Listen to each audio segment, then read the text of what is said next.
नमस्कार दोस्तों, स्वागत है आप सभी का 4 PM महाराष्ट्र पे। दोस्तों, आजकल देश में अगर सबसे बड़ी कोई परेशानी चल रही है तो वो है गंदे पानी और पानी की कमी।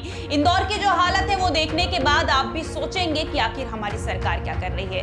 दरअसल दोस्तों, आपको बता दें कि पिछले कुछ दिनों से लगातार इंदौर में पानी की कमी हो रही है। लोग पानी पीने के लिए तड़प रहे हैं, लोगों को पानी नहीं मिल रही है, जिसकी वजह से जनता वहां की तपती धूप और 46 डिग्री के गर्मी में सड़कों पर आके प्रदर्शन करना शुरू कर चुकी है। दोस्तों, हमारे गांव में एक कहावत है कि ऐसी मौत आएगी कि पानी को तरस जाओगे, और मुझे ये बात पता नहीं थी कि इस कहावत की खोज भारतीय जनता पार्टी ने की है।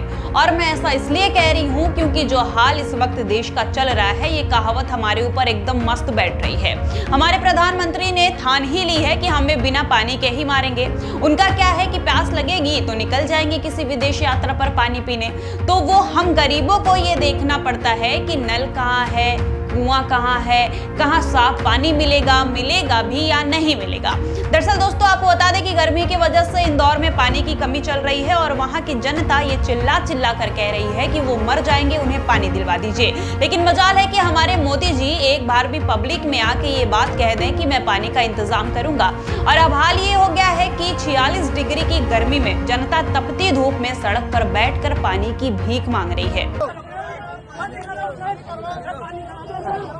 पानी करा दो, ये जनता मर जाएगी सर, पानी करा दो, पानी करा दो सर, अरे मर जाएगी सर, जनता मर जाएगी सर, जनता पानी की मर जाएगी सर।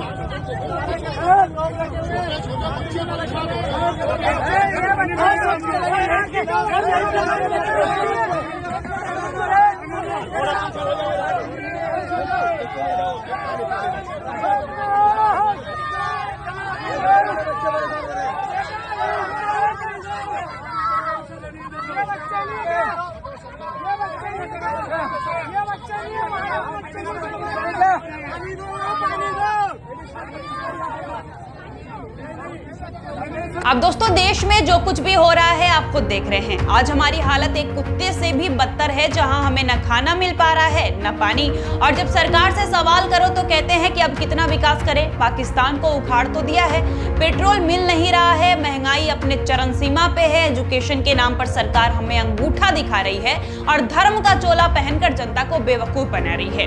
दोस्तों, आपको बता दें कि हमारे देश में हर साल पानी की कमी और गंदे पानी की वजह से 2 लाख लोगों की जान चली जाती है। जी हां दोस्तों, नीति आयोग की composite water management index report के मुताबिक देश में सुरक्षित और साफ पानी की पहुंच की कमी अब एक गंभीर संकट बन चुकी है। रिपोर्ट बताती है कि हर साल लगभग 2 लाख लोगों की मौत सिर्फ इसलिए हो जाती है क्योंकि उन्हें पीने के लिए सुरक्षित पानी उपलब्ध नहीं हो पाता है। लेकिन सवाल ये नहीं है कि लोग मर क्यों जाते हैं, सवाल ये है कि जब सरकार को ये आंकड़े पता है तो आज तक सरकार पर इस पर कोई ध्यान क्यों नहीं दिया गया। देश के लगभग 60 करोड़ लोग पानी की भारी किल्लत यानी कि वाटर स्ट्रेस का सामना कर रहे हैं। दोस्तों, जरा सोचिए कि जिस पानी को हम रोज बिना डर के पीते हैं, जिससे खाना बनता है, बच्चे नहाते हैं, घर चलता है, अगर वही पानी धीरे धीरे लोगों को बीमार करने लगे तो। आज देश के कई शहरों में यही हो रहा है। लोगों के घरों तक पहुंच रहा पानी सिर्फ गंदा नहीं है, बल्कि कई जगहों पर वो बीमारी और मौत की वजह बन चुका है। और बात करें इंदौर की, तो मध्य प्रदेश के इंदौर में जो हुआ उसने इस पूरे खतरे को खोलकर सबके सामने ला दिया है। 31 दिसंबर 2025 को भागीरथपुरा इलाके के लोग अचानक बीमार पड़ने लगे। किसी को उल्टी हो रही थी, किसी को तेज दस्त हो रहे थे, तो किसी को पेट में इतना दर्द कि अस्पताल तक जाना पड़ गया।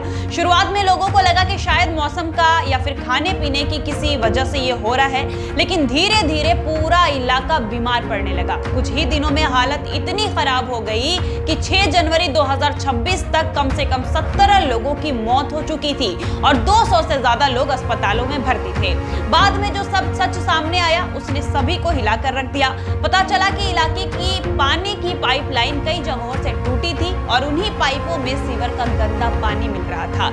यानी लोग कई दिनों से वही जहरीला पानी पी रहे थे और उन्हें इसकी भनक तक नहीं लगी। लेकिन सबसे डराने वाली बात यह कि इंदौर अकेला शहर नहीं था। देश के अलग अलग हिस्सों से ऐसे ही घटनाएं लगातार सामने आ रही है। गुजरात की राजधानी गांधीनगर में दूषित पानी पीने के बाद 150 से ज्यादा बच्चे टाइफाइड का शिकार हो गए। सोचिए, छोटे छोटे बच्चे सिर्फ इसलिए अस्पताल पहुंच गए क्योंकि उन्हें साफ पानी नहीं मिला। और ये घटना उस जगह की है जिसको बीजेपी और मोदी जी का गढ़ माना जाता है, वहां की ये हालत है। बेंगलुरु जैसे हाईटेक शहर में भी हालात अलग नहीं है। वहां लिंगाराजपुरम इलाके के कई परिवारों ने अचानक दस्त और पेट के संक्रमण की शिकायत की। लोगों का कहना था कि नल के पानी से बदबू आ रही थी और उसे पीने के बाद तबीयत खराब होने लगी। पटना की कंकरबाग कॉलोनी में रहने वाले लोग तो अब नल का पानी इस्तेमाल करने से भी डर रहे हैं। वहां लोगों का कहना है कि पानी इतना गंदा है कि उससे नहाने पर शरीर में खुजली होने लगती है। कई लोग तो कपड़े धोने के लिए भी उस पानी का अब इस्तेमाल नहीं करते हैं। स्थानीय लोगों का आरोप है कि पुरानी पाइपलाइनें सालों से टूटी हुई है और सीवर के बिल्कुल पास से गुजरती है। शिकायतें कई बार हुई, लेकिन सिर्फ ऊपर मरम्मत करके मामला शांत कर दिया गया। छत्तीसगढ़ की राजधानी रायपुर में भी लोग पिछले 1 महीने से बदबूदार और गंदा पानी पीने को मजबूर हैं। वहां करीब 100 लोग बीमार पड़ चुके हैं। झारखंड की राजधानी रांची में तो खुद अधिकारियों ने मान लिया है कि शहर में 300 से ज्यादा जगहों पर पाइपलाइन टूटी है, यानी कभी भी गंदा पानी सप्लाई में मिल सकता है। और अगर आपको लगता है कि ये समस्या सिर्फ छोटे शहरों की है, तो ऐसा बिल्कुल भी नहीं है। दिल्ली एनसीआर के गुरुग्राम जैसे बड़े और मॉडर्न शहर में भी लोग इस परेशानी से जूझ रहे हैं। वहां कई लोगों को नल का पानी पीने के बाद दस्त और पेट की बीमारी हो गई। कई मरीजों को अस्पताल तक में भर्ती करना पड़ा। अब इन सबके बीच सबसे बड़ा सवाल यही है कि आखिर लोगों को साफ पानी क्यों नहीं मिल पा रहा है। हर साल सरकारें पानी और पाइपलाइन सुधारने के नाम पर करोड़ों रुपए खर्च करने का दावा करती है, लेकिन जमीन पर हालात अब भी वैसे ही दिखाई देते हैं। कहीं पाइपलाइन टूटी है, कहीं सीवर का पानी सप्लाई में घुस रहा है, तो कहीं सालों पुरानी लाइनें आज भी बिना बदले इस्तेमाल हो रही है। आम आदमी तो भरोसा करके नल का पानी पी लेता है। उसे लगता है कि सरकार जो पानी भेज रही है वो सुरक्षित होगा, लेकिन कई जगहों पर वही पानी धीरे धीरे लोगों को बीमार कर रहा है। सबसे ज्यादा परेशानी गरीब और मध्यम वर्ग के लोगों को होती है, क्योंकि हर कोई रोज मिनरल वाटर नहीं पी सकता या फिर नहीं खरीद सकता। मजबूरी में लोग वही पानी पीते हैं जो सप्लाई में आता है। नीति आयोग की रिपोर्ट भी यही कहती है कि सुरक्षित पानी की कमी की वजह से हर साल देश में करीब 2 लाख लोगों की जान चली जाती है। अब सवाल सिर्फ पानी का नहीं, सवाल यह है कि क्या देश में लोगों को कम से कम इतना भी हक नहीं मिल सकता कि वो बिना डर के साफ पानी पी सके। और आज हाल ये हो गया है कि छोटी छोटी बच्चियां एक तरफ अपनी जान बचाने के चक्कर में दूसरी तरफ अपनी ही जान जोखिम में डाल रही है सिर्फ पानी पीने के लिए। आप भी देखिए।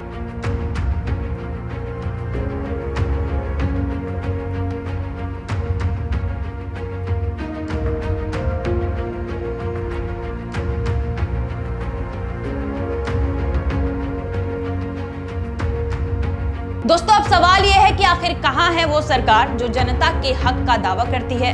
इसका जवाब यह है कि वो सरकार विदेश यात्रा कर रही है। वो सरकार हमें सोना खरीदने से मना कर रही है। वो सरकार गरीबों को बेघर कर रही है। वो सरकार देश को कोने कोने से बेचने की कोशिश कर रही है। अब एक आखिरी सवाल आप सभी लोगों से कि आखिर कब तक सरकार हमें सिर्फ एक आम जनता और देश का बोझ समझती रहेगी। फिलहाल के लिए इस खबर में बस इतना ही। अगर आपको वीडियो पसंद आई हो तो आप हमारे चैनल को सब्सक्राइब कर लें और वीडियो को ज्यादा से ज्यादा लाइक और शेयर करें और बने रहिए हमारे 4PM महाराष्ट्र के साथ। धन्यवाद।